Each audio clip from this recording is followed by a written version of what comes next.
Assalamualaikum warahmatullahi wabarakatuh. Waalaikumsalam warahmatullahi wabarakatuh. Selamat siang, salam sejahtera untuk kita semua. Selamat siang. Baik, mahasiswa yang mengikuti praktik atas nama Putri, apakah mendengar suara saya? Dengar, Bu. Baik.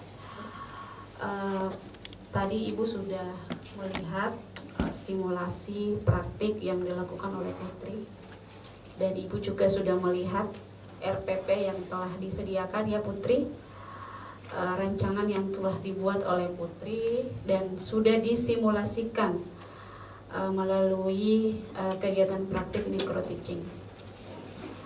Berdasarkan RPP yang telah disediakan, yang sudah dirancang oleh Putri, saya melihat secara keseluruhan telah terpenuhi tahapannya, ya telah terpenuhi. Namun ada beberapa tahapan-tahapan yang atau perlu saya komentari. Yang pertama, yang ini kan Putri apalagi namanya membentuk atau menerapkan metode pembelajaran diskusi ya Putri.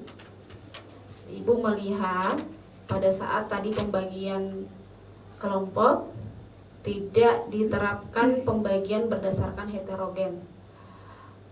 Ya, jadi tadi Ibu melihat ada satu kelompok yang jenis kelaminnya itu sama semua. Jadi kalau tidak salah tadi ada kelompok 2 itu berkumpul di situ mahasiswa atau peserta didik yang jenis kelaminnya perempuan. Harusnya itu dilakukan atau pembagian kelompoknya itu dilakukan secara heterogen, baik dari sisi sukunya, kemudian jenis kelaminnya dan kemampuan peserta didiknya, seperti itu. Sehingga apa tujuannya ketika kita membagi kelompok secara heterogen, agar perbedaan itu tadi ya antara peserta didik yang satu dengan yang lain itu bisa saling menghargai, bisa menerima berbagai pendapat atau informasi yang dicari, seperti itu. Kemudian yang kedua, pada saat tadi proses pembelajaran dalam metode diskusi yang dilaksanakan oleh Putri, saya juga sudah melihat bahwa Putri sangat baik menjelaskan rule-nya atau aturan-aturan yang yang akan dilakukan, ya, pembagian kelompoknya dan apa-apa saja yang ingin dilakukan. Namun Ibu tadi melihat bahwa ada peserta didik yang agak kurang aktif. Ya, kalau tidak salah ada di kelompok 3 kalau tidak salah. Kurang aktif, sehingga ini PR untuk Putri selaku calon guru untuk bagaimana peserta didiknya ini lebih aktif lagi, gitu ya. Lebih aktif lagi untuk mengikuti kegiatan proses pembelajaran. Jadi dia bisa lebih aktif lagi dengan temannya, mencari informasi. Jadi tidak hanya duduk saja, tetapi bisa berkolaborasi dengan temannya untuk memperoleh atau mencari informasi. Kemudian tadi pada saat bagian keterampilan menjelaskan, ya, pada saat tadi Putri memperlihatkan video pertama, ya, video pertama pada saat proses menjelaskan itu ada bagian-bagian Putri lebih banyak diam, gitu ya. Nah, sebisa mungkin Putri pada saat memperlihatkan video sembari juga menjelaskan, gitu. Walaupun sebenarnya ada kedengaran, tetapi lebih baik dijelaskan secara rinci seperti apa tahapan-tahapan pembuatan simlisia, misalnya kunyit, gitu ya. Itu dijelaskan secara detail seperti itu. Tapi pada saat di video kedua itu sudah saya lihat sudah bagus ya. Jadi tahapan-tahapannya itu bukan hanya dilihat tetapi juga dijelaskan oleh Putri selaku calon guru seperti itu. Selanjutnya Ibu juga tadi tidak melihat bagian penutup Putri, tidak, kan ini kan Putri sudah menerapkan nih metode diskusi, ada paparan presentasi kelompok 1, kelompok 2, dan kelompok 3. Namun saya tidak melihat bagian pada saat Putri memberikan apresiasi untuk kelompok mana saja sih yang menurutnya Putri selaku calon guru itu yang lebih dominan atau lebih katakanlah nilainya yang cukup tinggi gitu ya. Dari segi presentasi itu tidak terlihat di bagian penutup gitu ya. Jadi mungkin nanti Putri bisa memperbaiki, memberikan apresiasi bagi kelompok-kelompok yang menurutnya Putri itu nilainya cukup tinggi. Entahkah misalnya apresiasi dari bentuk verbal ataupun misalnya kreatifnya Putri untuk misalnya memberikan hadiah kepada peserta didik bagi kelompok yang memang nilainya cukup tinggi gitu ya di bagian presentasi dan bagian hasil dari diskusi seperti itu, diskusi yang telah dilakukan seperti itu. Tujuannya apa? Biar peserta didik bisa bersemangat untuk mengikuti proses pembelajaran berikutnya gitu ya, seperti itu. Karena adanya apresiasi yang diberikan oleh guru, dilakukan seorang guru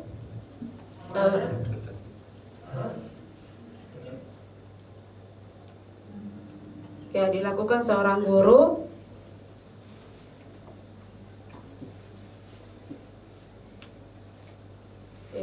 seorang guru dalam proses pembelajaran gitu ya. Intinya seperti itu. Jadi bukan hanya semangat di awal tetapi di akhir juga ditutup dengan semangat, sehingga pertemuan berikutnya bisa bersemangat lagi untuk mengikuti proses pembelajaran. Mungkin itu saja dari Ibu Putri, sejauh ini cukup bagus.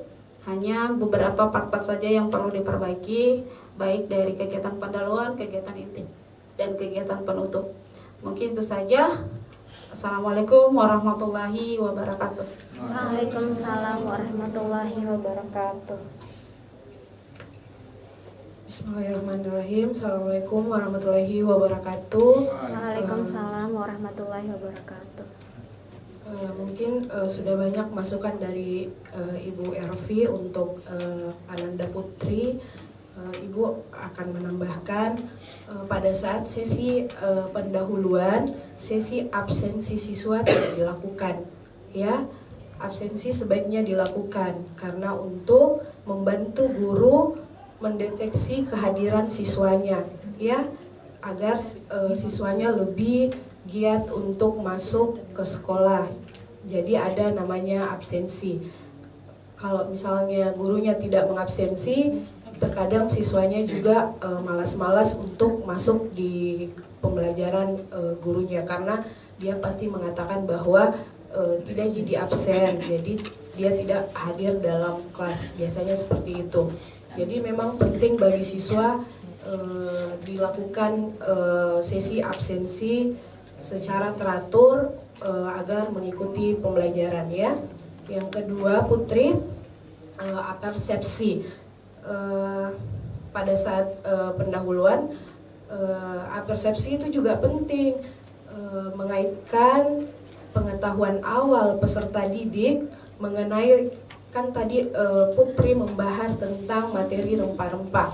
Ada baiknya Putri mengaitkan di kehidupan nyata, misalnya pada saat proses apersepsi, siswa ditanya atau pengalaman apa yang sudah dilakukan di kehidupan nyata yang dia sudah buat, misalkan dari rempah-rempah tersebut apa yang sudah dia buat, lalu kita sangkutkan ke materi yang kita berikan kepada siswa. Itu gunanya dari segi apersepsi, ya, dari kehidupan nyata dengan materi yang akan dipelajari sehingga meningkatkan minat dan perhatian peserta didik pada saat pembelajaran, ya Putri? Iya, Bu. Kemudian dari segi keterampilan bertanya, akan lebih baik apabila Putri mengajukan pertanyaan ke salah satu siswa dan menyebutkan nama siswa tersebut. Karena Ibu tadi lihat condong ke Putri yang menjelaskan, tidak ada sesi bertanya dasar atau bertanya lanjut. Jadi gunanya itu bertanya dasar agar siswa lebih fokus untuk mengikuti pembelajaran yang Putri lakukan di dalam kelas ya, supaya tidak mendominasi hanya gurunya saja. Akan lebih baik kalau sesekali Putri memberi pertanyaan mengenai materi yang Putri bawakan kepada siswa ya Putri. Karena tujuannya itu mengurangi dominasi guru dalam kegiatan pembelajaran, mendorong keberanian siswa untuk berpendapat, mengaitkan partisipasi siswa agar fokus dalam pembelajaran. Kemudian ada baiknya pada saat sesi penutupan, Putri tadi sudah bagus dari segi penutupannya, tapi ada baiknya Putri menyinggung materi yang akan datang minggu depan, yang pertemuan minggu depan membahas kita materinya apa. Tadi Putri tidak membahas materi apa yang akan dibawakan minggu depan. Mungkin itu dari Ibu tambahan dari segi komentar atau saran. Assalamualaikum warahmatullahi wabarakatuh.